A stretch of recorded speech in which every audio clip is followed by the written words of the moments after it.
नमस्कार। आज की चर्चा का विषय है कि ज्योतिष में मंत्रों का क्या महत्व है, मंत्र क्या होते हैं, तंत्र क्या होते हैं और टोटके क्या होते हैं। क्योंकि बहुत जगह पर यह पढ़ने पर आता है, सुनने को आता है चमत्कारी टोटके। अब इस पर हम चर्चा करेंगे, जरा ध्यान से इसको सुनिएगा, क्योंकि ज्योतिष में इनका क्या महत्व है, उसके बाद हम पंचांग पर विचार करेंगे। मंत्रों का ज्योतिष में सर्वाधिक महत्व है। मंत्र एक ध्वनि है, एक ऊर्जा है, एक तरंग है। कहते हैं कि चमगादड़ पर यह परीक्षण किया गया था कि उसकी आंखें बंद करके उसको उड़ाया गया था।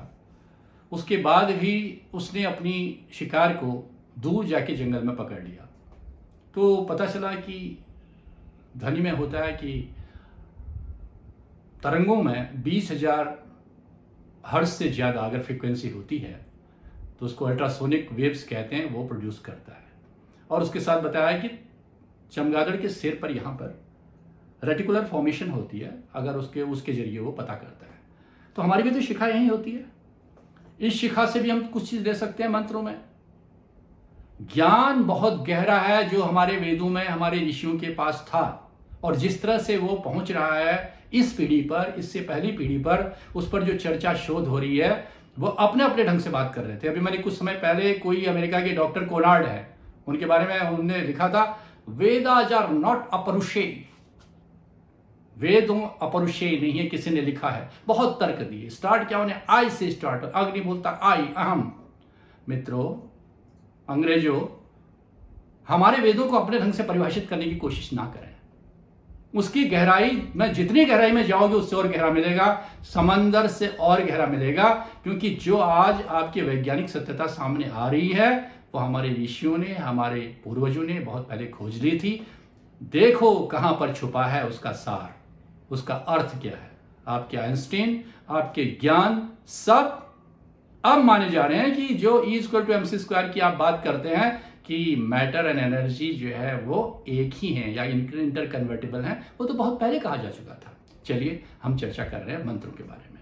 मंत्रों की बहुत शक्ति है, लेकिन मंत्र को कैसे उच्चारण किया जाए, किससे लिया जाए, मंत्र केवल ध्वनि न बनाया जाए, ऊर्जा कैसे डाली जाए, तरंग कैसे डाली जाए।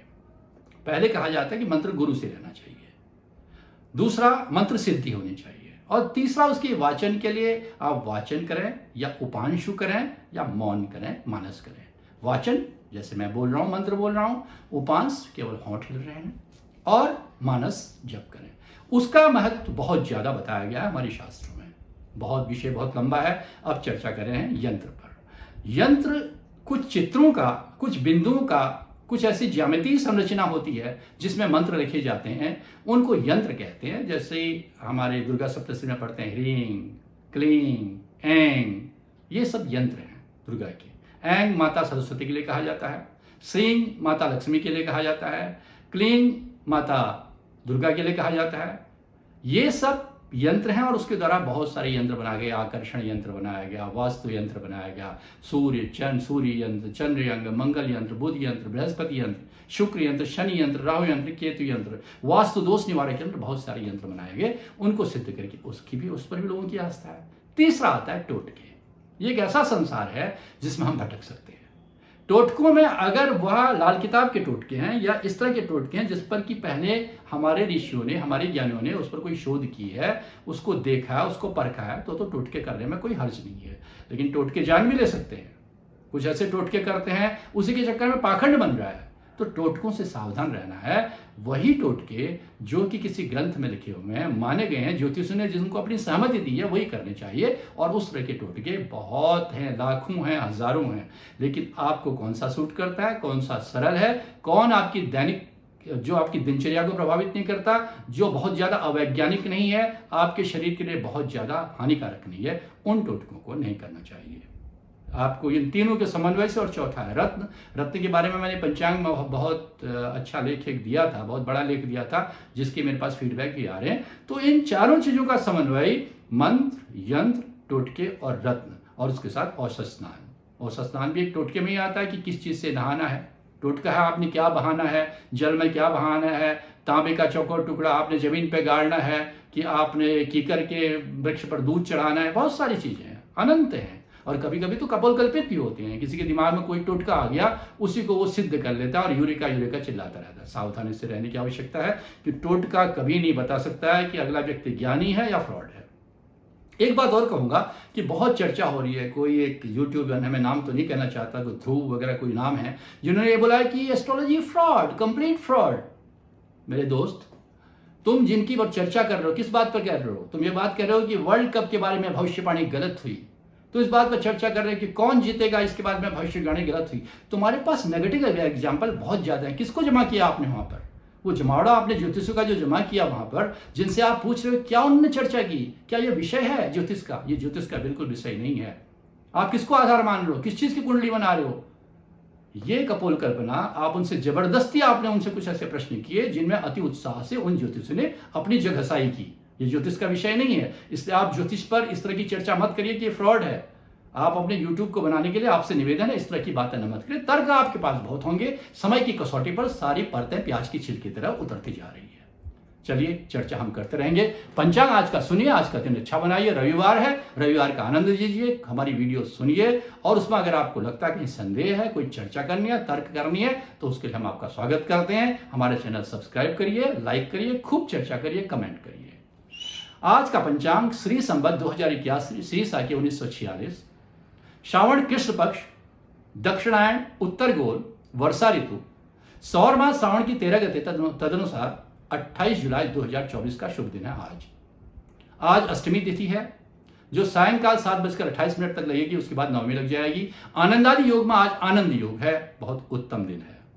आज नक्षत्र अश्विनी नक्षत्र है जो प्रातःकाल यानी दिन में 11:44 तक रहेगा, उसके बाद भरणी नक्षत्र लग जाएगा।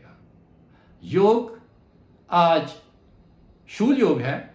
शूल योग सायंकाल यानी कि रात्रि 7:44 तक रहेगा, उसके बाद गंड योग लग जाएगा। आज करण बालो करण है जो 8:22 तक रहेगा प्रातःकाल, उसके बाद कौलो करण लग जाएगा, वो सायंकाल 7:28 तक रहेगा और उसके बाद तैतिल करण लग जाएगा। तीनों अत्यंत शुभ करण है। आज सूर्योदय उत्तराखंड में 5:33 पर हुआ और सूर्यास्त होगा 7:02 पर, यानी कि दिन का आकार घट रहा है, दिनमान भी 33 घड़ी 44 पर आके रह गए हैं। आज चंद्रमा संपूर्ण दिन मेष राशि में है, इसलिए आज वृष, कन्या और मकर 3 राशि वालों को चंद्र शुद्धि रहेगी। ये लोग अपना कोई भी कार्य, नया कार्य, शुभ कार्य अन्य दिन के लिए टाल सकते हैं, क्योंकि कहा जाता है कि चंद्र शुद्धि किसी नए कार्य को करने के लिए अनिवार्य है। आज दिशाशूल रविवार होने की वजह से पश्चिम दिशा में रहेगा। पश्चिम दिशा में जाना आवश्यक हो तो गुड़ खाकर प्रस्थान करें। आज राहुकाल सायंकाल यानी अपराह्न में, आफ्टरनून में 4:30 से 6 बजे तक रहेगा और दिन का अत्यंत शुभ मुहूर्त, अभिजीत मुहूर्त दिन में 11:50 से 12:44 तक रहेगा।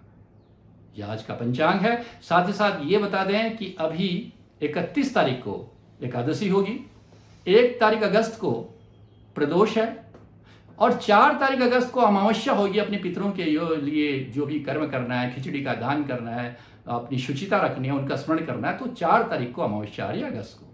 7 तारीख को हरियाली तीज है।